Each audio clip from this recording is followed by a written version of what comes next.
चलो, अब आगे आवाज़ आ रही है? ठीक है। हाँ, क्या पढ़ने वाले हैं बताओ पहले तो। क्या बताया था कल?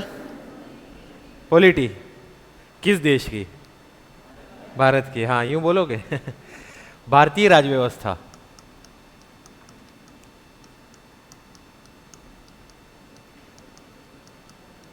भारतीय राजव्यवस्था के बारे में हम पढ़ेंगे। भारतीय राजव्यवस्था की अगर मैं जनरली कुछ बात बता रहा हूँ, थोड़े बहुत कॉन्सेप्ट में बता रहा हूँ पहले शुरुआत में, बेसिक वो समझने की कोशिश करना, उसके बाद फिर अपन आगे बढ़ेंगे।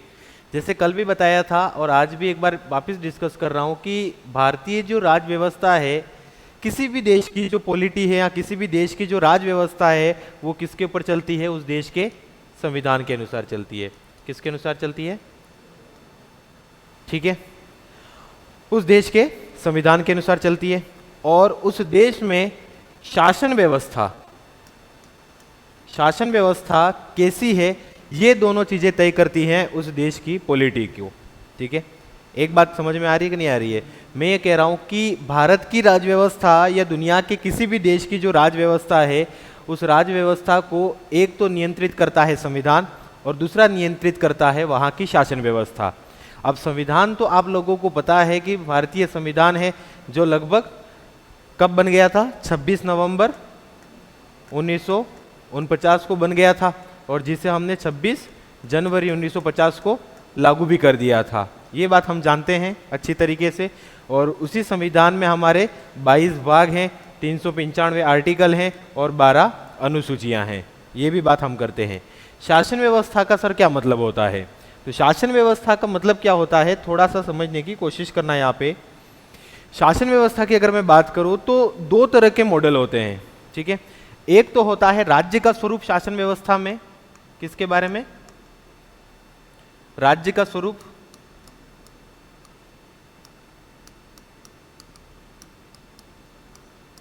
और एक होता है सरकार का स्वरूप।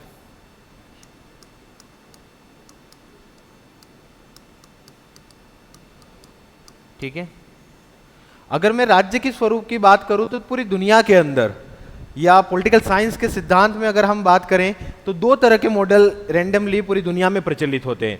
ठीक है, राज्य का स्वरूप की बात कर रहा हूं। और एक और चीज बताओ, राज्य का मतलब राजस्थान, गुजरात, मध्य प्रदेश की बात नहीं कर रहा हूं। राज्य का मतलब यहां पे क्या है? देश है। ठीक है, राज्य का मतलब क्या है? देश। पॉलिटिकल साइंस की भाषा में राज्य का मतलब क्या होता है? देश ही होता है। राज्य के अगर स्वरूप की बात करूं तो पूरी दुनिया में दो तरह के मॉडल होते हैं राज्य के अंदर। एक तो होता है जिसे हम कहते हैं संघात्मक व्यवस्था, जिसे हम फेडरल कहते हैं, और एक होती है एकात्मक व्यवस्था, जिसे हम कहते हैं यूनिटरी सिस्टम। ठीक है, वैसे न वैसे अगर सरकार के स्वरूप की अगर मैं बात करूं तो सरकार के भी दो ही रूप दुनिया के अंदर प्रचलित हैं। एक तो है संसदात्मक, जिसे हम पार्लियामेंट्री सिस्टम कहते हैं, और एक है अध्यक्षात्मक, जिसे हम कहते हैं प्रेसिडेंशियल सिस्टम। अब समझने की यहां कोशिश करना, लास्ट में यहां ध्यान देना, तुम लोगों को कह रहा है ना। हाँ, राज्य का स्वरूप और दूसरा क्या है? सरकार का स्वरूप। थोड़ा देखो, बेसिक कॉन्सेप्ट बता रहा हूं, थोड़ा समझने की कोशिश करना, नहीं तो बाद में कुछ चीजें समझ में नहीं आएंगी। ठीक है, राज्य के स्वरूप के अंदर एक मॉडल कौन सा है? संघात्मक। और दूसरा कौन सा है? एकात्मक। सरकार के स्वरूप की अगर मैं बात करूं तो संसदात्मक और अध्यक्षात्मक। आप कहोगे कि सर राज्य के स्वरूप और सरकार के स्वरूप में क्या फर्क होता है? तो बेसिकली हम बात करें कि वहां के राज्य का क्या स्वरूप रहेगा, मतलब वहां के देश का क्या स्वरूप रहेगा, ये डिसाइड करते हैं ये दोनों मॉडल। जिसमें हमने एक बात की है, कौन सा है? एकात्मक। और एक हमने बताया कौन सा? संघात्मक। अच्छा, एकात्मक और संघात्मक दोनों का अंतर पता है क्या आप लोगों को? क्या है? देखो, थोड़ी बहुत बातें मैं आप लोगों से भी पूछूंगा। ठीक है, थोड़ी बहुत जानकारी आप भी बताते जाओ तो अच्छा रहेगा। नहीं पता है तो मैं पूरा बताऊंगा, दिक्कत वाली बात नहीं है। पर आप बताएं मुझे कि एकात्मक और संघात्मक ये दोनों राज्य के स्वरूप है। एकात्मक का मतलब क्या होता है? यूनिटरी कहते हैं। कहने का मतलब क्या है इसका? अंग्रेजी में तो यूनिटरी कहते हैं। हाँ। हम्म हम्म हम्म। ठीक है, चलो इस कॉन्सेप्ट को मैं बहुत बेसिक तरीके से बता रहा हूं, समझने की कोशिश करना। एकात्मक व्यवस्था यानी यूनिटरी सिस्टम वो है जिसमें केवल और केवल एक देश की सरकार होती है। कौन सी सरकार होती है? देश की। मतलब वहां पे राज्य नहीं होते। जैसे भारत में राज्य हैं, भारत में कितने राज्य हैं? आप कहोगे कि 28 राज्य हैं, आपने नहीं कहा, फिर भी मैं बोल रहा हूं। ठीक है, भारत में कितने राज्य हैं? 28 राज्य हैं। अब भारत में 28 राज्य हैं, पर एकात्मक व्यवस्था वो है जहां पे एक ही सरकार होती है और वो होती है केंद्र की सरकार, राज्य सरकारें नहीं होती हैं। ठीक है, क्या भारत में एकात्मक सिस्टम रहेगा फिर? क्यों? क्योंकि भारत में तो राज्य सरकारें हैं। मुख्यमंत्री देखते हो कि नहीं देखते हो? राजस्थान का मुख्यमंत्री कौन है? भजन लाल शर्मा।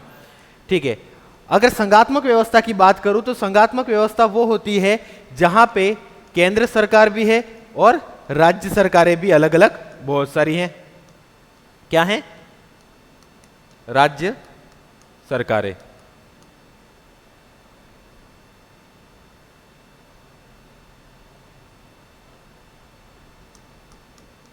राज्य सरकारें। ठीक है, जहां पे ये दोनों होते हैं उसे कहते हैं, हम क्या कहते हैं? संघात्मक व्यवस्था। थोड़ी डिजाइन गड़बड़ हो गई थी, है ना? अच्छा लग रहा? बड़ा गुलाब जामुन और छोटे गुलाब जामुन। चलो, ये दोनों दुनिया के कहीं पर भी देख लो आप, दुनिया के जो मॉडल हैं, या मैं कहूँ कि राज्य का जो स्वरूप होगा या देश का जो स्वरूप होगा, वो पूरी दुनिया में दो तरह का मिलेगा। पर इन दोनों का दो मिला जुला रूप निकल गया। कौन कौन से? जिसे एक तो हम कहते हैं संघ, ठीक है, जिसे हम अंग्रेजी में कहते हैं यूनियन सिस्टम। ठीक है, और एक और है जिसे हम कहते हैं परिसंघात्मक व्यवस्था। क्या कहते हैं?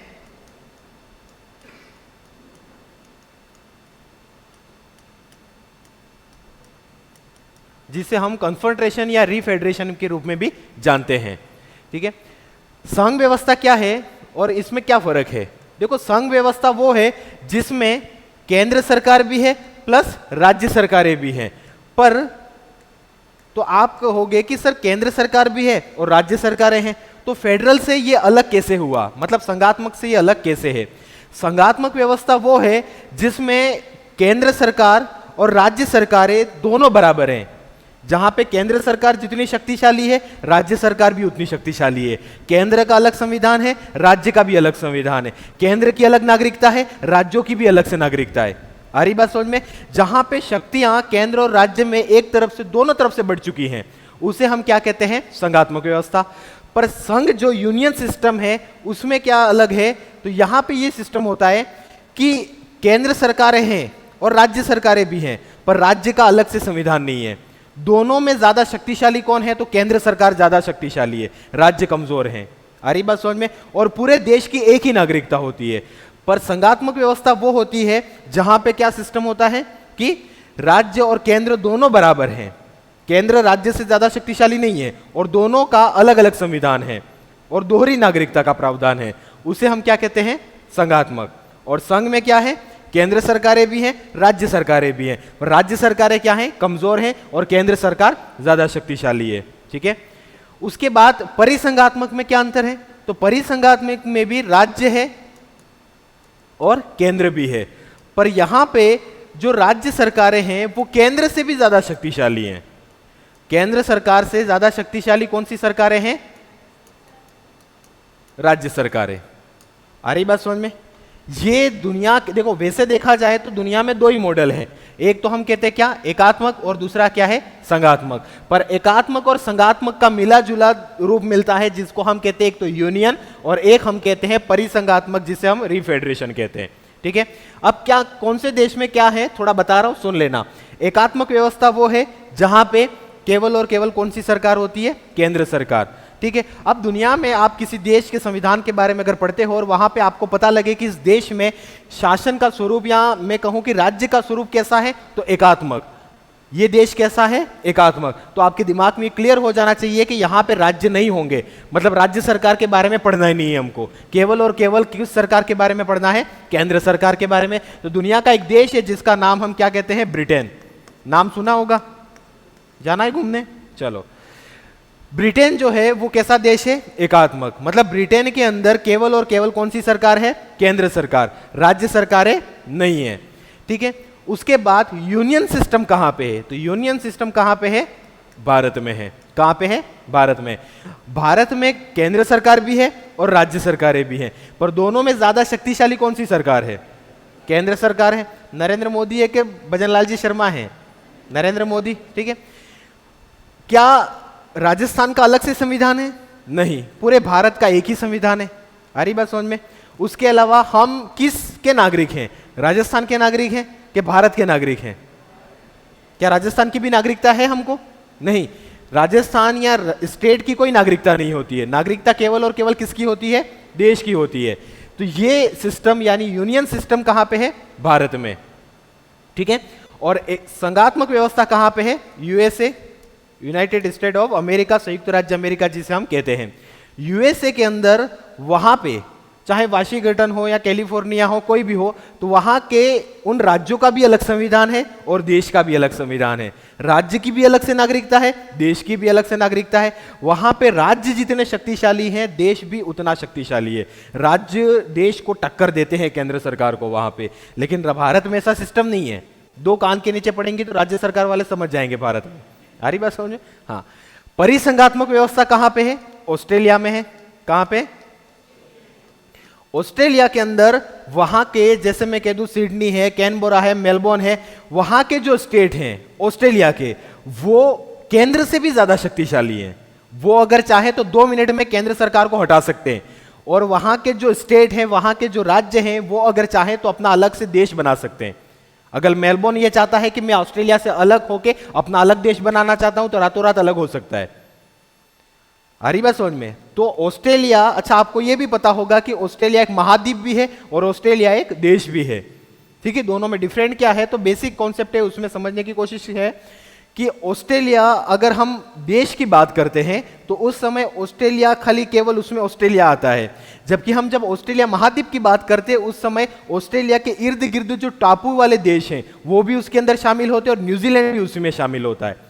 जबकि हम जब ऑस्ट्रेलिया देश की पर्टिकुलर बात करते हैं, उस समय न्यूजीलैंड उसमें शामिल नहीं होता है। पर जब हम ऑस्ट्रेलिया महाद्वीप की बात करेंगे, उस समय न्यूजीलैंड भी उसी का भाग है। आई बात समझ में? तो ऑस्ट्रेलिया एक ऐसा देश है जहां पे राज्य ज्यादा शक्तिशाली है और केंद्र सरकार कमजोर है। और इस ऐसी व्यवस्था को क्या कहा जाता है? परिसंघात्मक, ठीक है। संघात्मक व्यवस्था, फेडरल सिस्टम वो होता है जहां पे केंद्र और राज्य दोनों बराबर हैं, मतलब दोनों एक जैसी शक्तियां लेके बैठे हुए हैं। और ऐसी व्यवस्था कहां पे है? अमेरिका के अंदर है। संघ व्यवस्था वो है जहां पे केंद्र सरकार भी है और राज्य सरकारें भी हैं, पर राज्य सरकारें क्या है? कमजोर हैं और केंद्र सरकार ज्यादा शक्तिशाली है। और ऐसी व्यवस्था कहां पे है? भारत में, ठीक है। और एकात्मक व्यवस्था वो है जहां पे केवल और केवल केंद्र सरकारें हैं, राज्य सरकार है ही नहीं। और ऐसी व्यवस्था दुनिया के कौन से देश में मिलती है? ब्रिटेन के अंदर। आई बात समझ में? किसी को नहीं आई ऐसा है? ठीक है, आगे बढ़ते हैं। अब आप लोगों को यह भी पता है, यहां पे हाथों हाथ में थोड़ी बात कर देता हूं। जैसे अमूमन बताने या गाइडों में यह भी मिल जाता है कि भारत कैसा है? संघात्मक है। क्यों? क्योंकि यहां पे राज्य हैं। पर वास्तव में देखा जाए तो भारतीय संविधान का जो भाग 1 है, उसका आर्टिकल फर्स्ट कहता है India that is a Bharat shall be A union of state. क्या लिखा हुआ है? Shall be A union of state, मतलब राज्यों का संघ होगा। यूनियन सिस्टम है भारत के अंदर। और आपको यह भी पता है कि भारत का जो संविधान लागू हुआ, या भारत कब आजाद हुआ? 1947 में, ठीक है। जबकि अमेरिका का संविधान 1787 में बन गया था। जब हम गुलाम बनने की ओर अग्रसर थे अंग्रेजों के, उस समय अमेरिका तो आजाद हो चुका था, ठीक है। ब्रिटेन तो गुलाम रहा ही नहीं है, तो सोचने वाली बात ही नहीं है, ठीक है। तो जो भारत है वो 1947 में आजाद हुआ और उसके बाद उसका संविधान 1950 में लगा। तो भारत का जो संविधान है वो लगभग यूं कहा जाता है कि दुनिया के सभी देशों को देखते हुए भारत ने अपना संविधान बनाया था।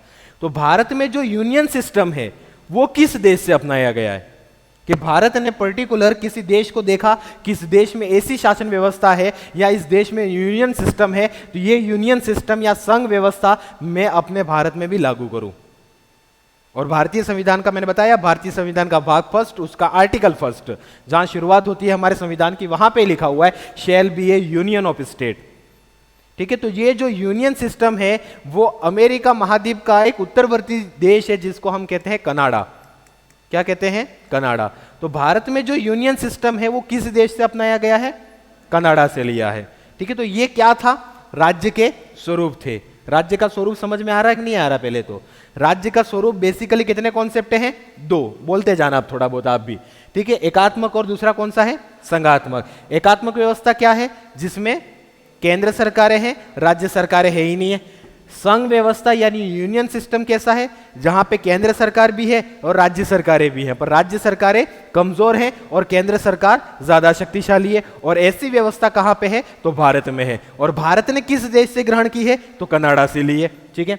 उसके बाद हम बात करें अगर संघात्मक व्यवस्था की, तो संघात्मक में क्या है? राज्य है और केंद्र है, पर दोनों एक दूसरे के बराबर हैं, दोनों का अलग अलग संविधान है। और ऐसी व्यवस्था कौन से देश में है? यूएसए के अंदर है, अमेरिका में। और परिसंघात्मक व्यवस्था कौन सी होती है? जहां पे केंद्र है, राज्य है, पर राज्य केंद्र से भी ज्यादा शक्तिशाली है।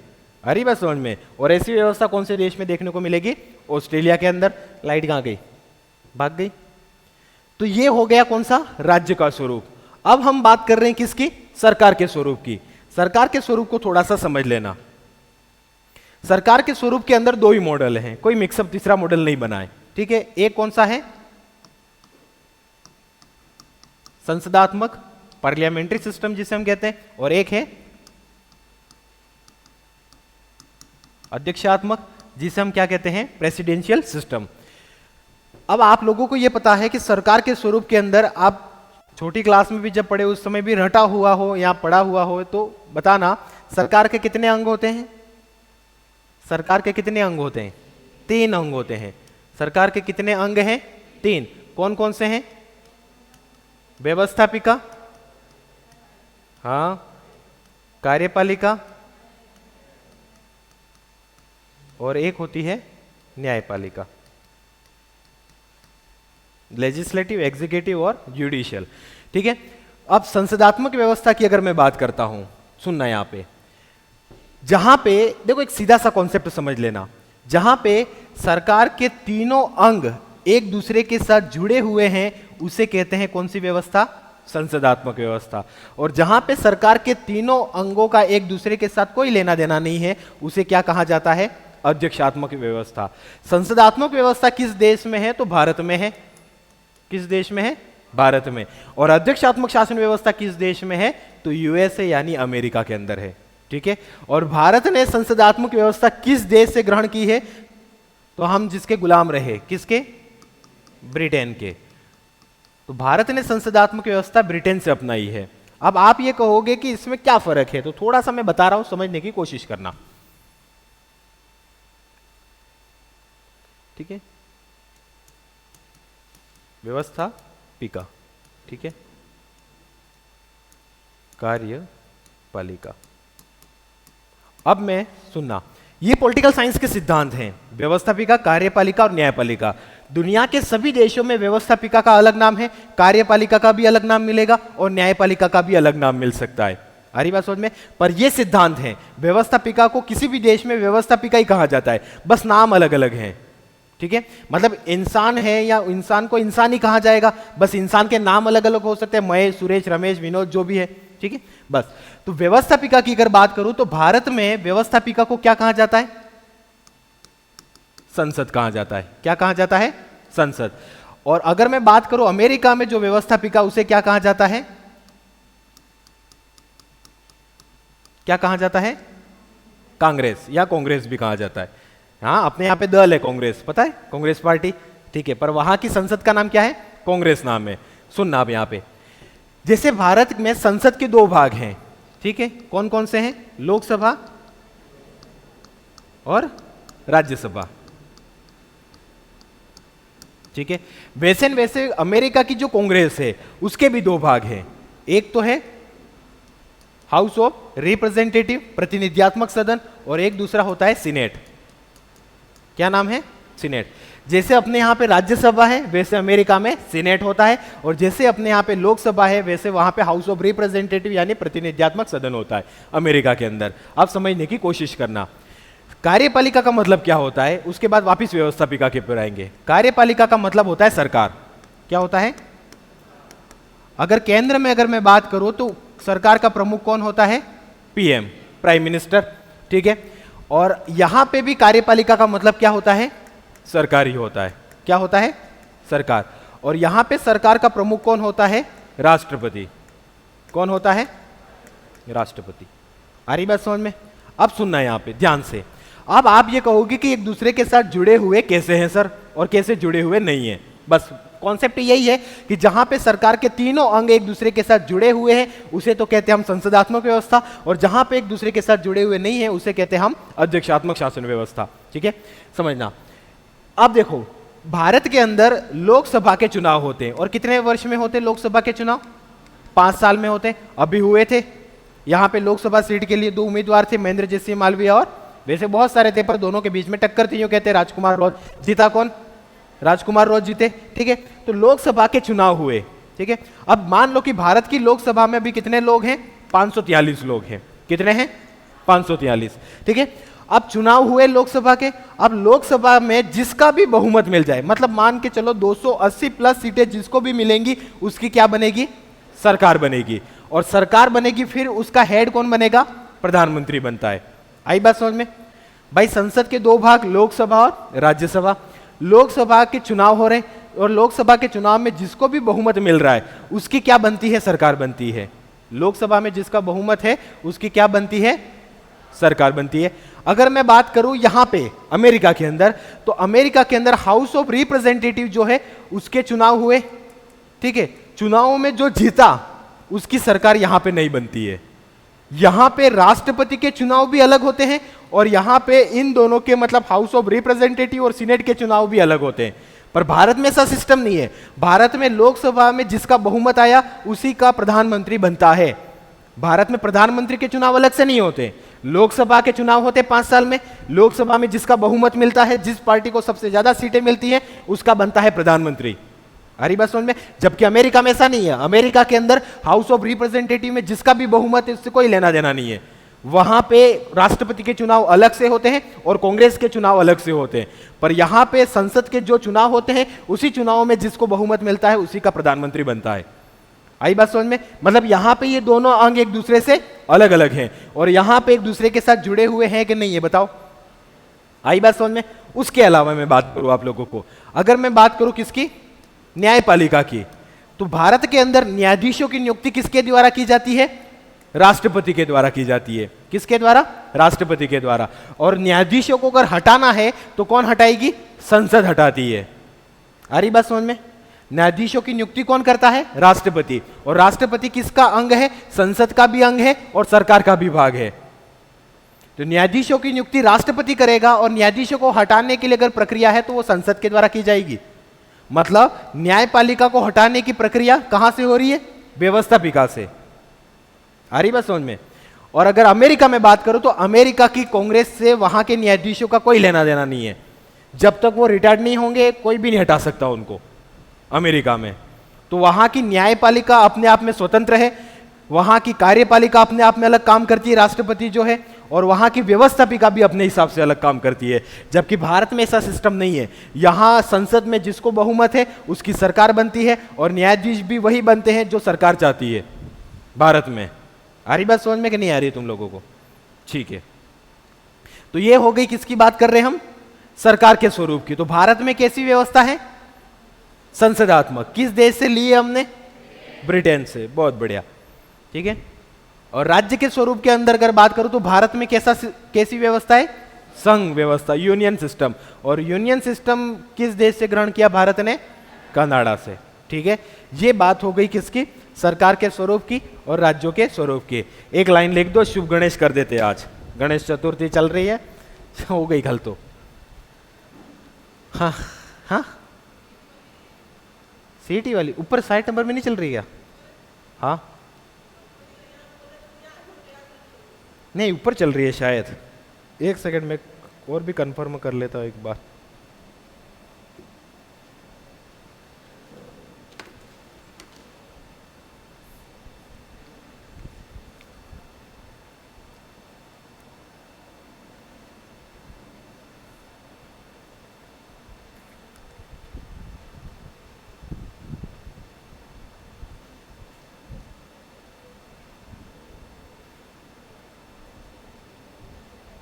हेलो हेलो, अरे सीटी वाली क्लास कहाँ चल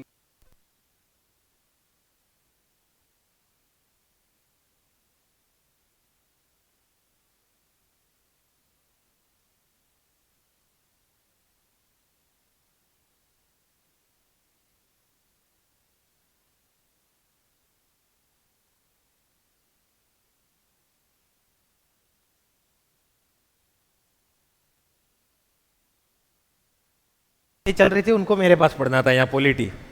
चलो हाँ, तो लिखना, एक लाइन लिख देना, भारतीय राज्य व्यवस्था हेडिंग लगा दिए, ठीक है। भारतीय राज्य व्यवस्था मेन हेडिंग लगा देना, भारतीय राज्य व्यवस्था। फर्स्ट लिखना, भारत में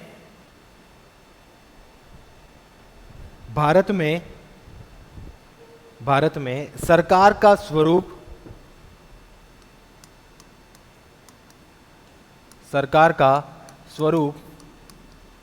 संसदात्मक है। भारत में सरकार का स्वरूप कैसा है? संसदात्मक है। जहां भारत में सरकार का स्वरूप संसदात्मक है, जहां सरकार के तीनों अंग,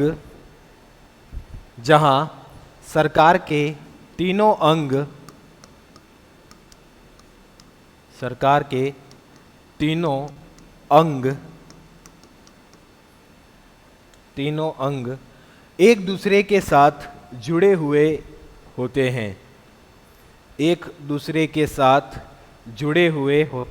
हैं, तीनों अंग, सरकार के तीनों अंग एक दूसरे के साथ जुड़े हुए होते हैं, ठीक है। नेक्स्ट लिखना,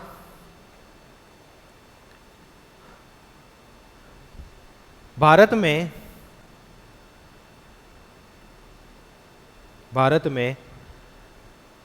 संघ,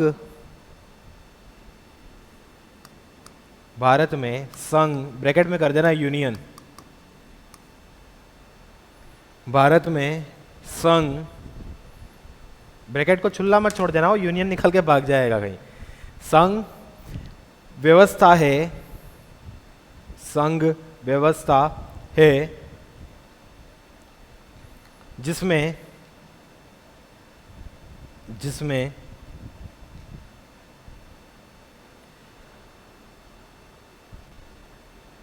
केंद्र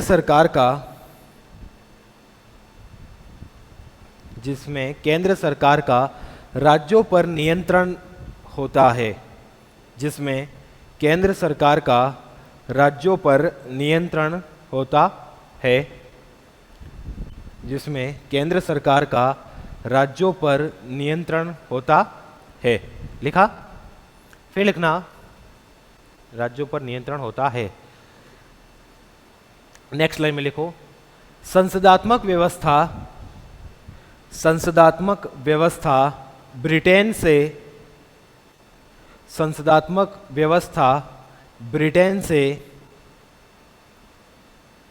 तथा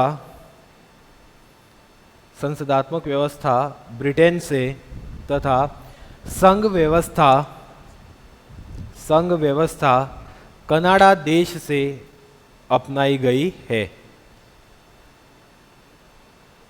संघ व्यवस्था कनाडा देश से अपनाई गई है, ठीक है। नेक्स्ट लाइन में लिखो, भारतीय संविधान में 22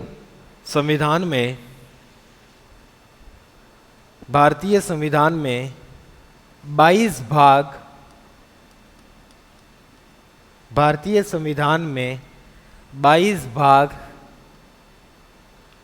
395 अनुच्छेद व 12 अनुसूचियां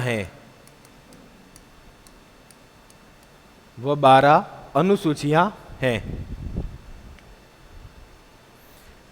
ठीक है। भारतीय संविधान में 22 भाग 395 अनुच्छेद व 12 अनुसूचियां हैं। यहां पे दो चीजें मैं एक बात फिर से बता देता हूं, जब भी हम पढ़ेंगे और मैं एक शब्द बोलूंगा जिसका अर्थ समझ लेना, मूल संविधान। मैं बात जब भी बोलूं किसकी? मूल संविधान की, मतलब मैं कब की बात कर रहा हूं? 26 जनवरी 1950 की। मूल संविधान की जब भी मैं बात करूंगा तो आपके दिमाग में सीधा सा एक प्रश्न क्लियर हो जाना चाहिए कि मूल संविधान का मतलब क्या बताना चाह रहे हैं? 26 जनवरी 1950 मतलब जिस दिन हमारा संविधान लागू हुआ था उस समय की मैं बात कर रहा हूं, ठीक है। ये तो मतलब हो गया मूल संविधान का। और दूसरी चीज यहां पे ये बताने की कोशिश कर रहा हूं कि जब भी आपको अनुच्छेदों के पीछे कैपिटल ABCD मिले, ए हो सकता है, बी, सी, मतलब कैपिटल ABCD अगर मिलती है तो ये समझ लेना कि ये अपने आप में अलग अनुच्छेद है। जैसे समझना यहां पे मैं बता रहा हूं, 243A, 243B, 243C, और यहां पे मैं लिखता हूं 243A, ठीक है, 243B और 243C। तो ये एक जैसे अनुच्छेद नहीं है, ये बात दिमाग में रखना हर हमेशा, ठीक है, क्योंकि थोड़ी धाराएं भी पढ़ाएंगे, थोड़े सब क्लोज के बारे में भी बात करेंगे। तो जब भी मैं बताऊं कि ABCD अगर कैपिटल है, ठीक है, तो मान के चलना कि ये अनुच्छेद अपने आप में अलग है, ये भी अनुच्छेद अलग है और ये भी अनुच्छेद अलग है। ये कितने अनुच्छेद हो गए? 3 अनुच्छेद हैं। आ रही बात समझ में?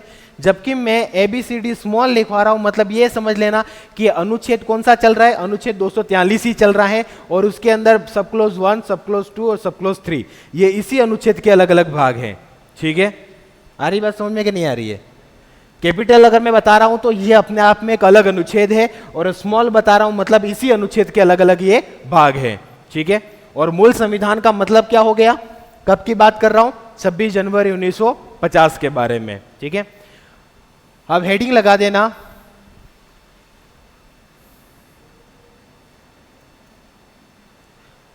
एक लाइन लिख दो, उसके बाद हेडिंग लगाओ।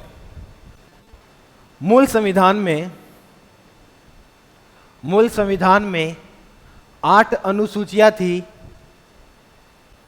मूल संविधान में 8 अनुसूचियां थी। मूल संविधान में 8 अनुसूचियां थी, परंतु वर्तमान में 12 अनुसूचियां हैं। परंतु वर्तमान में 12 अनुसूचियां हैं, ठीक है।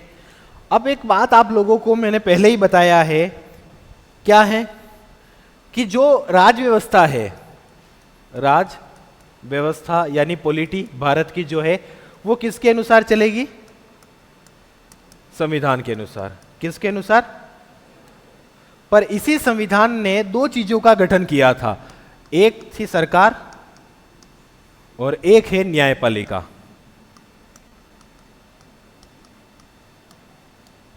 ठीक है। इसी सरकार ने किसका गठन किया? 2 चीजों का। एक तो सरकार का गठन भी संविधान के अनुसार हुआ है, और न्यायपालिका का गठन भी किससे हुआ है? संविधान के अनुसार हुआ है, ठीक है। अब हम संविधान की अगर बात करते हैं तो हमने देखा कि कितने भाग हैं? 22 भाग हैं, और आर्टिकल कितने हैं? 395, और अनुसूचियां कितनी हैं? 12, ठीक है। तो ये हमारा संविधान हो गया, ये हमने बात कर ली। पर इस संविधान में संशोधन किया किसने? सरकार ने। वैसे संसद करती है, बहुत अलग अलग कॉन्सेप्ट है, पर मैं सामान्य बात कर रहा हूं अभी फिलहाल। तो संविधान में संशोधन कौन करती है? संसद करती है। तो संविधान में जो संशोधन हुए उसके द्वारा भी एक अलग से संविधान नया बन चुका है पूरा का पूरा। आ रही बात समझ में? और ये संशोधन हुए या ये सरकार ने जो जो प्रक्रिया की उसके ऊपर न्यायालय ने समय समय पे सरकार को भी लताड़ा और सरकार को भी समझाने की कोशिश की, और इसको लेकर संविधान न्यायपालिका ने अलग ही व्याख्या कर दी पूरी। तो संविधान आज भारतीय राज व्यवस्था जो पूरी है, वो भारतीय राज व्यवस्था किसके अनुसार चल रही है? एक तो पूरा का पूरा हमारा संविधान चल रहा है, ठीक है, ठीक है। सरकार ने क्या डिसीजन लिए उसके अनुसार भी जोड़ के पढ़ेंगे, और प्लस न्यायपालिका ने सरकार की किसी बात के ऊपर क्या पक्ष दिया, ये तीनों चीजें जब जोड़ेंगे तो वर्तमान की पॉलिटी उसके अनुसार हमारी चलेगी, ठीक है। तो पहले मैं आप लोगों को देखो, अभी हम बात करेंगे किसकी? संविधान की। पर पर्टिकुलर हम जब एक एक टॉपिक पढ़ेंगे उस समय आप लोगों को सरकार के क्या फैसले रहे और न्यायपालिका ने क्या डिसीजन दिए उसके ऊपर, इन दोनों चीजों को अपन शामिल करेंगे। तो हेडिंग लगा देना, संविधान के 22 भाग। हेडिंग लगा देना, संविधान के 22 भाग। संविधान के 22 भाग, ठीक है। मतलब कुल मिला के ये समझ लेना कि ये हमारा सिलेबस है। ये 22 भाग क्या है? सिलेबस है हमारा पॉलिटी का, क्योंकि पूरी की पूरी राज्य व्यवस्था इसी 22 भागों में है। क्या क्या बातें हैं हम थोड़ा थोड़ा करते जा रहे हैं, आप भी समझने की कोशिश करना, लिखते भी जाना साथ में, ठीक है। अगर भारतीय संविधान के भाग 1 की बात करूं, मैं थोड़ा थोड़ा समझाता भी जाऊंगा, है ना साथ में। भाग 1, अगर भाग 1 की मैं बात करता हूं तो भाग 1 में किसका उल्लेख है? संघ व उसका राज्य क्षेत्र, उसका राज्य क्षेत्र। और अनुच्छेद इसमें आते हैं अनुच्छेद 1 से लगाकर अनुच्छेद 4, ठीक है। टोटली इसमें कितने अनुच्छेद हैं? 4 अनुच्छेद हैं। अनुच्छेद 1 से लगाकर अनुच्छेद 4 के बीच में भारत, देखो जो 22 भाग है ना, उन्हीं को 395 आर्टिकल्स में अलग अलग बांटा है हमने, ठीक है। तो भारतीय संविधान का जो भाग फर्स्ट है उसमें कितने अनुच्छेद आते हैं? 4 आर्टिकल आते हैं, अनुच्छेद 1, अनुच्छेद 2, अनुच्छेद 3 और अनुच्छेद 4, ठीक है। इसमें क्या है? तो पहली बात तो इसमें बताइए कि भारत के राज्य का स्वरूप कैसा होगा। जो आर्टिकल फर्स्ट में लिखा हुआ है, shall be A union of state, राज्यों का संघ होगा, ठीक है। दूसरी बात, इस भाग में सर क्या क्या चीजें हैं, तो मैं खाली इतना बता देता हूं कि अगर भारत में नए राज्यों का गठन करना है, आ रही बात समझ में, ठीक है, राज्यों के नाम में कोई बदलाव करना है, राज्यों की सीमा के अंदर कोई बदलाव करना है, या 2 राज्यों को मिला के एक बड़ा राज्य बना दे, या किसी एक बड़े राज्य को तोड़ के 2 अलग अलग राज्यों में विभाजित कर दे, ये सारे जो बदलाव हैं, जैसे आज मैं कह दूं कि भारत में कितने राज्य? 28 राज्य हैं। इन 28 राज्यों को एक दूसरे के साथ जोड़ के 14 राज्यों में कन्वर्ट कर देना है। तो ये सारी प्रक्रिया आप लोगों को कहां देखने को मिलेगी? भारतीय संविधान के भाग 1 में। राजस्थान के 2 टुकड़े करके, एक उत्तरी राजस्थान, एक दक्षिणी राजस्थान, 2 राज्य अलग से बना दे तो भी बनाए जा सकते हैं, या गुजरात का नाम राजस्थान कर दे, राजस्थान का नाम गुजरात कर दे तो भी पॉसिबल है। आई बात समझ में? और इवन इतना बता दूं कि राज्यों को पूछने की भी जरूरत नहीं है। अगर गुजरात का नाम राजस्थान करना हो तो राजस्थान वालों को पूछने की आवश्यकता नहीं है, केंद्र सरकार बैठे बैठे कुछ भी कर सकती है। आई बात समझ में? तो यहां पे यूनियन सिस्टम है, इसका मतलब यह है कि केंद्र सरकार ज्यादा पावरफुल है, ठीक है। तो ये बात किस में लिखी हुई है? भारतीय संविधान के भाग 1 में। उसके बाद भाग 2 में किसका उल्लेख है? नागरिकता।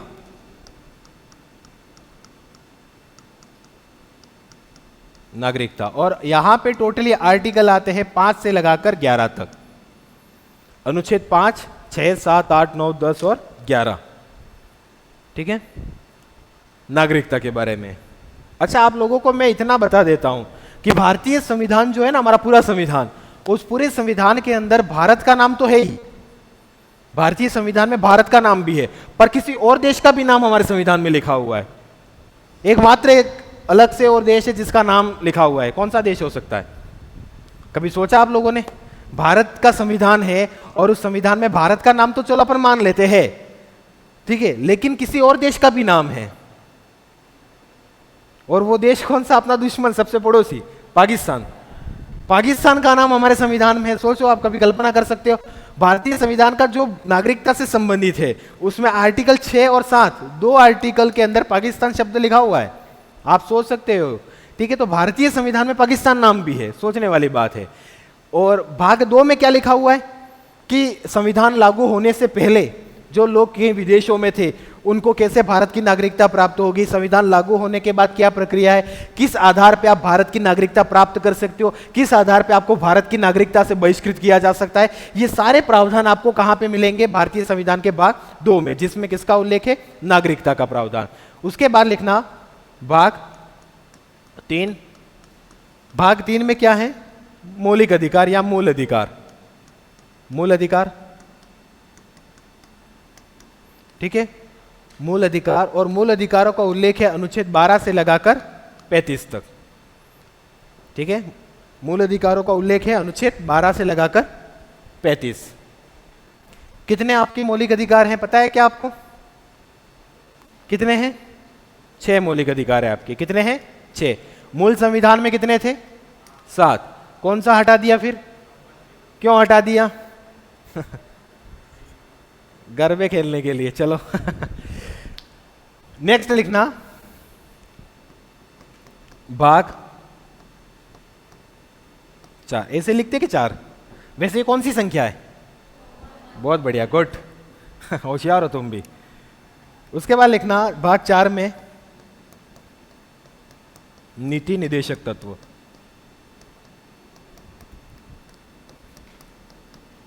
नीति निदेशक तत्व अनुच्छेद 36 से लगाकर 51 तक, अनुच्छेद 36 से लगाकर 51 तक नीति निदेशक तत्व। ठीक है, आपके दिमाग में प्रश्न आना चाहिए कि सर नीति निदेशक तत्व है क्या बेसिकली। भाई मूल अधिकार तो हमको समझ में आ गए कि हमको अधिकार दिए संविधान ने, कितने अधिकार दिए हैं, तो 6 अधिकार दिए हैं। पर नीति निदेशक तत्वों का मतलब क्या होता है? हाँ, राज्य को गाइडेंस, मतलब कुल मिला के नीति निदेशक तत्वों में डायरेक्टिव प्रिंसिपल और स्टेट पॉलिसी जिसे हम कहते हैं, उसमें बढ़िया बढ़िया बातें लिखी हुई हैं। बढ़िया बातें मतलब जो भारत के नागरिकों को प्राप्त होनी चाहिए, ऐसी एकदम तड़क वाली। जैसे मैं आप लोगों के लिए एक बात बताऊं, इसमें लिखा हुआ है सभी व्यक्ति को रोजगार मिलना चाहिए, ये नीति निदेशक तत्वों में लिखा हुआ है। पर ये राज्य लागू नहीं कर पा रही है। क्यों? क्योंकि भारत की जनसंख्या ज्यादा है, सबको कहां रोजगार दोगे? इतनी सारी जनसंख्या कल उठ के भारत सरकार के सामने आ गई। तो इसमें अच्छी बातें लिखी हुई है, और ये लिखी किसने थी? जो हमारे संविधान बनाने वाले जो लोग थे संविधान सभा के, उन्होंने ये सारी अच्छी बातें लिखी थी। और ये लिख के क्यों छोड़ दी? क्योंकि आपको पता है 15 अगस्त 1947 को भारत जब आजाद हुआ, उस समय भारत का विभाजन हो चुका था, धर्म के आधार पर विभाजन हुआ और बहुत सारी समस्याओं का सामना कर रहा था। क्योंकि सोने की चिड़िया थी वो भी अंग्रेज लूट के ले गए, तो कुल मिला के बचा हमारे पास कुछ नहीं था। तो ऐसी कंडीशन में जो बढ़िया बातें थी, यहाँ सभी को रोजगार मिले, पंचायतों का गठन हो, ये सारी बातें इसके अंदर लिखी हुई थी नीति निदेशक तत्वों में। पर भारतीय सरकार 15 अगस्त 1947 को इतनी सक्षम थी नहीं जो ये अच्छी बातें लागू कर सके। तो संविधान सभा वाले लोगों ने ये नीति निदेशक तत्वों में डाल दिया, और ये एक बात लिख दी कि जब भी केंद्र सरकार या राज्य सरकार जब भी कानून बनाएंगी, उस समय इस भाग को हर हमेशा देखेंगी, इसमें क्या अच्छी ऐसी बातें हैं, इसको देखने के बाद वो लोगों के ऊपर लागू करें। ठीक है, तो जैसे इसमें से एक बात समान नागरिक संहिता है, कॉमन सिविल कोड जो है, ठीक है, वो भी अब धीरे धीरे उसके ऊपर भी काम हो रहा है। और इसके अंदर पंचायतों का उल्लेख था, जो हमने पंचायतों का गठन कब किया? 1992 में जाके हमने पंचायतों का भी गठन किया। तो कुछ कुछ बातें हम इसमें से लेके काम कर रहे हैं, पर मैक्सिमम बातें आज भी हम अप्लाई नहीं कर पा रहे। क्यों? क्योंकि भारत की कंडीशन आज भी अच्छी नहीं है ना। भारत आज भी क्या है? एक विकासशील राष्ट्र है, विकसित राष्ट्र नहीं है। ठीक है, बढ़े आगे। तो ये नीति निदेशक तत्व हैं, पढ़ेंगे अपन कभी तसल्ली में। उसके बाद भाग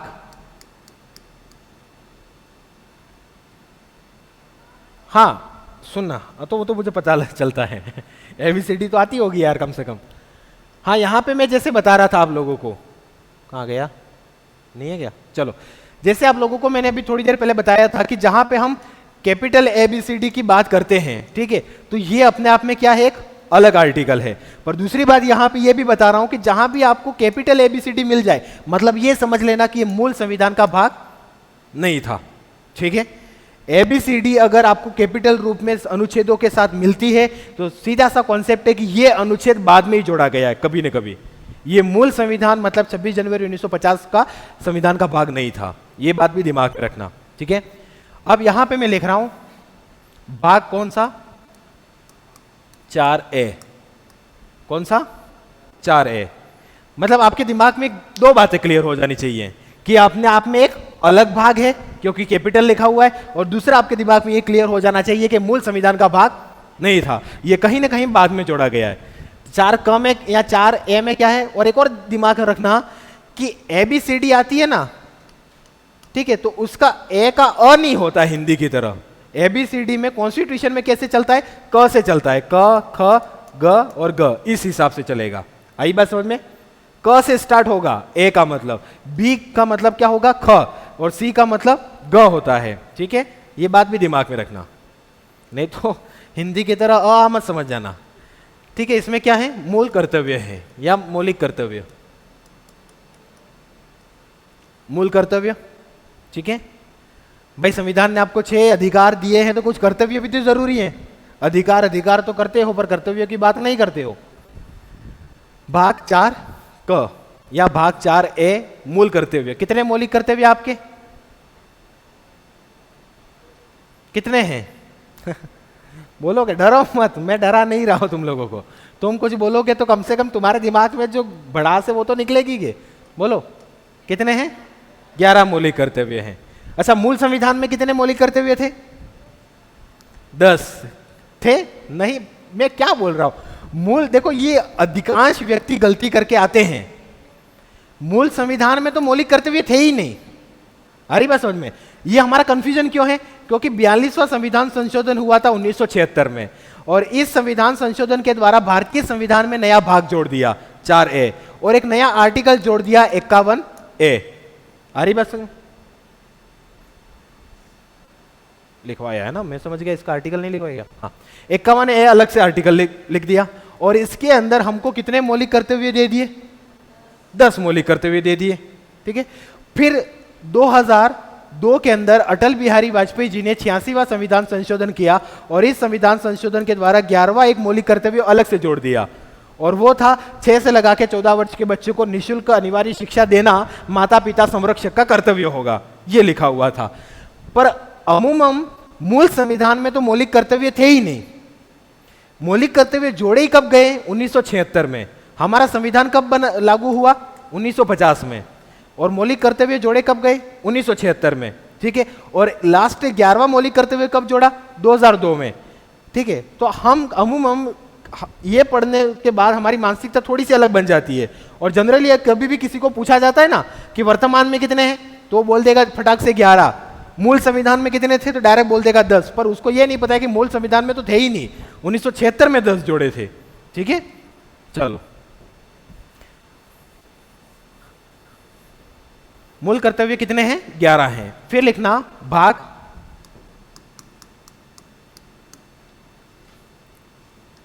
5। ठीक है, और भाग 5 में किसका उल्लेख है? संघ। संघ का मतलब केंद्र।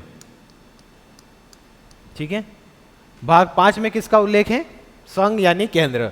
और अनुच्छेद इसमें आते हैं 52 से लगाकर 151। भारतीय संविधान का सबसे बड़ा भाग है, लगभग 99 आर्टिकल्स आते हैं इसमें। भारतीय संविधान का सबसे बड़ा भाग, भाग 5, जिसमें केंद्र के बारे में बताया है, 52 से लगाकर 151 तक। ठीक है, अब इसके भी अलग अलग अध्याय हैं, इसके अलग अलग पार्ट हैं। ठीक है, तो लिख देना इसी के अंदर पार्ट में क्या क्या बता रहा हूं। जैसे इसके अंदर जो अध्याय फर्स्ट है, अध्याय 1। ठीक है, अध्याय 1 में किसका उल्लेख है? तो कार्यपालिका का। किसका उल्लेख है? कार्यपालिका, जो अनुच्छेद 52 से लगाकर 78 तक उल्लेख मिलता है। अध्याय 1 में किसका उल्लेख है? कार्यपालिका का, और कार्यपालिका अनुच्छेद 52 से लगाकर 78 तक। ठीक है, अब आपके दिमाग में यह भी हो सकता है कि सर कार्यपालिका में पढ़ते क्या है, तो एक नेक्स्ट लाइन में इसी के अंदर लिखना कार्यपालिका का मतलब क्या है, कार्यपालिका में कौन आता है, तो लिखना राष्ट्रपति। नेक्स्ट लाइन में इसी के अंदर राष्ट्रपति, उपराष्ट्रपति, राष्ट्रपति, उपराष्ट्रपति, प्रधानमंत्री, मंत्री व महान्यायवादी। व कौन सा वादी? महान्यायवादी। चलो लिखा, ये सब किस में आते हैं? कार्यपालिका में। पर अब एक बात समझना है यहां पे, जब भी आप कंपटीशन एग्जाम का मान लो सिलेबस है आपके सामने, और आपके सिलेबस में टॉपिक लिखा हुआ है राष्ट्रपति, आपके सिलेबस में टॉपिक लिखा हुआ है उपराष्ट्रपति, आपके सिलेबस में टॉपिक है प्रधानमंत्री, तो उस समय आपके दिमाग में क्लियर हो जाना चाहिए कि पूरे संविधान में अगर मुझे पढ़ना है किसके बारे में? प्रधानमंत्री के बारे में, तो मैं कहां पे जाऊंगा? भारतीय संविधान के भाग 5 में जाऊंगा। और भाग 5 में भी आर्टिकल 52 से लगाकर 78 तक के बीच में जो आर्टिकल है वो मुझे किसके बारे में बताएंगे? प्रधानमंत्री और मंत्री के बारे में। उसके अलावा दूसरे भाग को देखना ही नहीं है, अनुच्छेद 152 को भी नहीं देखना है, कि 155 को भी नहीं देखना है, कि 4 को भी नहीं देखना है, कि 3 को भी नहीं देखना। एक कॉमन सेंस जैसा सवाल है, जैसे आप लोगों को अगर पूछ लिया जाए, मुझे भी नहीं पता ना, आपको भी नहीं पता है, एक सामान्य बात करो अगर मैं, ठीक है, आप लोगों के सामने अगर ऐसे ही क्वेश्चन आ जाए कि राष्ट्रपति की शपथ का उल्लेख या राष्ट्रपति के कार्यकाल का उल्लेख है, और आपके सामने एक आर्टिकल दे दिया, मान लो 60 दे दिया, ठीक है, और उसके अलावा एक आर्टिकल आपको ऐसा दे दे 360, ठीक है, एक आर्टिकल आपके सामने दे दे 152, एक आर्टिकल आपके सामने दे दे 36, तो उस समय कॉमन सेंस के हिसाब से भी किया जा सकता है, अगर नहीं आता है तो भी, कि भाई 36 जो है वो तो भाग 5 में आता ही नहीं है, ठीक है, क्योंकि भाग 5 में 52 से लगाकर 151 तक है, 152 भी नहीं आएगा, 360 आएगा ही नहीं, तो इसके बीच में 60 ही आता है। और राष्ट्रपति की शपथ या कार्यकाल के बारे में पूछा है तो कौन सा होगा, 60 ही हो सकता है। तो थोड़ा सा कॉमन सेंस भी इसके हिसाब से लगा सकते हैं अपन, अगर हमको आर्टिकल का एक सीक्वेंस पता है तो, ठीक है। नेक्स्ट लिखना इसी के अंदर, ये तो अध्याय 1 हो गया। लास्ट ईयर सीईटी के पेपर में इस लेवल का क्वेश्चन पूछा था कि भारतीय संविधान के भाग 6 के संबंध में गलत कथन को छांटो। इस भाग के अंदर 5 अध्याय हैं, ठीक है। इस अध्याय में ये लिखा हुआ है, आर्टिकल यहां से यहां तक आते। लास्ट ईयर सीईटी ग्रेजुएशन के पेपर में ये पूछा गया क्वेश्चन है, ठीक है। उसके बाद लिखना अध्याय 2, जिसमें किसका उल्लेख है, संसद का। किसका उल्लेख है, संसद। और संसद का उल्लेख है 79 से लगाकर 122 तक, ठीक है, 79 से लगाकर अनुच्छेद 122 तक। अभी भाग कौन सा पढ़ रहे हैं वो तो पता है कि भाग 5 ही पढ़ रहे हैं, मतलब 52 से लगाकर 151 की बात कर रहे हैं, पर हम इसको और भी क्लासिफिकेशन कर रहे हैं। 79 से लगाकर 122 अध्याय 2 में संसद, और संसद में क्या क्या पढ़ते हैं, लोकसभा और राज्यसभा। क्या पढ़ते हैं, लोकसभा राज्यसभा, ठीक है, लोकसभा और राज्यसभा के बारे में पढ़ते हैं।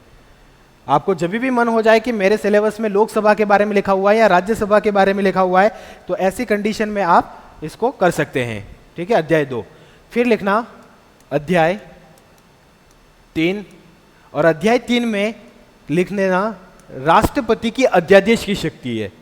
मतलब अध्याय जो 3 है उसमें एक ही आर्टिकल है 123, और इसमें राष्ट्रपति की अध्यादेश की शक्ति है। अरे बस समझ में, जो राष्ट्रपति के साथ जुड़ी हुई नहीं है, अलग से लिखा हुआ संविधान में। राष्ट्रपति अध्याय 3 में लिखना राष्ट्रपति की अध्यादेश शक्ति, ऑर्डिनेंस जारी करना, यानी अध्यादेश जारी करने की शक्ति 123 के अंदर। क्या होता है अध्यादेश, पता है क्या, क्या होता है अध्यादेश?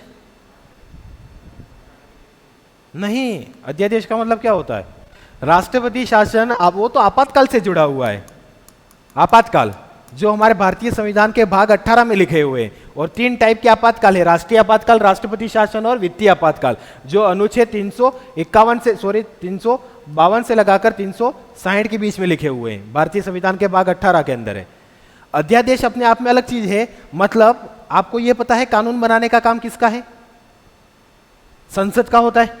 कानून कौन बनाती है, संसद। नहीं पता है तो सुन लेना, आज मेरे जो बोल रहा हूं उसके हिसाब से कानून बनाने का काम संसद का होता है। और संसद की साल में कितनी बैठकें होती है, 3 बैठकें होती हैं, जिसे हम BMW कहते हैं, बजट सत्र, मानसून सत्र और विंटर सत्र। 3 प्रकार के सत्र होते हैं, ठीक है। पर ये जो तीनों सत्र हैं उनके बीच में कभी कभार अंतराल भी होता है, कि मान लो कि बजट सत्र मान लो कि मार्च में खत्म हो गया, मार्च के बाद अप्रैल, मई और जून 3 महीने का ब्रेक है, जुलाई में आ रहा है कौन सा सत्र, कौन सा सत्र, मानसून सत्र, ठीक है, मानसून सत्र आ रहा है जुलाई में, मतलब 3 महीने का टाइम बीच में है। और इस टाइम में अगर रातों रात कानून की आवश्यकता पड़ जाए तो संसद की बैठक तो रातों रात बुलाई नहीं जा सकती, क्योंकि सांसद तो सब अपने अपने घरों में आराम से पकौड़े वकौड़े खा रहे होंगे, तो उनको कहां से बुलाएंगे। तो ऐसी कंडीशन में अगर रातों रात कानून की आवश्यकता पड़ती है तो राष्ट्रपति अपने नाम से एक ऑर्डिनेंस जारी कर देता रातों रात कि ये कानून है, ये जारी किया जाता है, ठीक है। तो अगर संसद की बैठकें नहीं चल रही हैं तो ऐसी कंडीशन में एक कानून आता है जिसे हम कहते हैं एक तत्कालिक कानून, ठीक है। वो तत्कालिक कानून कौन जारी करता है, राष्ट्रपति। राज्य में करेगा राज्यपाल, केंद्र में करता है राष्ट्रपति, ठीक है। और अध्यादेश की अवधि कितनी होती है, 6 सप्ताह होती है, 6 महीने नहीं होती है, दिमाग में रखना, बहुत सारी गाइडों में मिलेगा। उसके बाद लिखना अध्याय 4, और अध्याय 4 में किसका उल्लेख है, न्यायपालिका। न्यायपालिका अनुच्छेद कर देना। और न्यायपालिका कौन सी, सर्वोच्च न्यायालय या उच्चतम न्यायालय, सुप्रीम कोर्ट, सर्वोच्च या उच्चतम, उच्च मत करना, उच्च हाई कोर्ट हो जाएगा, ठीक है। और अनुच्छेद 124 से लगाकर 147 तक। अगर आपको सुप्रीम कोर्ट के बारे में पढ़ना है तो आप भारतीय संविधान का अध्याय 4 देखेंगे। हो गया, चलो फिर अध्याय 5, अध्याय 5, ठीक है। और अध्याय 5 में किसका उल्लेख है? अध्याय 5 लिख देना, मैं यहां पे लिख दूं दूसरी जगह, जिसे हम कहते हैं नियंत्रक व महालेखा परीक्षक, महालेखा परीक्षक, जिसे हम शॉर्ट में कहते हैं CAG, controller and auditor general.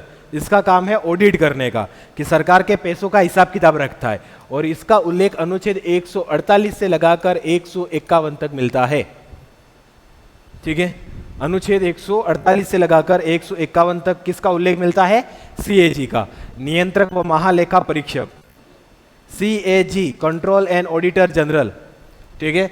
और ये काम करता है किसके ऊपर? जैसे, अच्छा आप लोगों को बता दूं यहां पे, जैसे हमने यहां पे बात की, कार्यपालिका के हिस्से में कौन कौन आते हैं? राष्ट्रपति, उपराष्ट्रपति, प्रधानमंत्री, मंत्रिपरिषद और महान्यायवादी। महान्यायवादी जिसे हम कहते हैं अटॉर्नी जनरल, क्या कहते हैं? AG, शॉर्ट में कहते हैं अटॉर्नी जनरल, महान्यायवादी कहते हैं। अब ये महान्यायवादी क्या है? तो सरकारी वकील है। क्या है? एक तरह का क्या है? सरकारी वकील। भाई आपके खिलाफ केस हो सकता है कि नहीं हो सकता मारामारी का?